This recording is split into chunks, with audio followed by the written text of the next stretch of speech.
So guys, for the first step, you're going to head over to search and type in registry editor. Click on it and then click on yes, and now this will come up. And now once you're on this, you can follow everything that I'll be doing up here.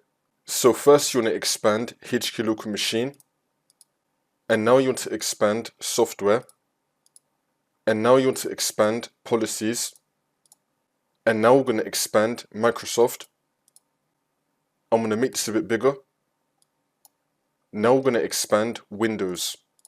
And then once you've expanded Windows, you want to right click on Windows, and then click on New, and then click on Key.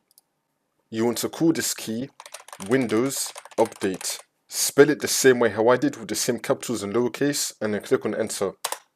And now you want to right click on Windows Update, and then click on New, and then click on Key again. You want to call this one AU. Again, both in capitals, AU, and then click on Enter. And we should now be in the AU folder. Again, you can follow everything that I did up here. And now once you're on this, you want to right click on the white space, and then click on New, and then click on dword 32-bit value.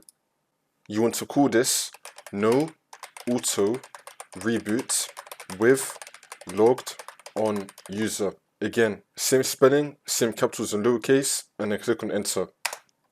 And now once you have this, you want to double click on it.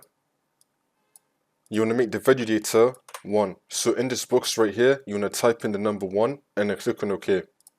For the next step, you want to head over to search and type in View Advanced System Settings. Click on it. And now once you're on this, next to Startup and Recovery, you want to click on Settings. You're going to be seeing Automatically Restart. You want to untick this box. You want to untick Automatically Restart and then click on OK. And then click on OK again. For the last step, you just want to restart your computer, and then the problem should be fixed.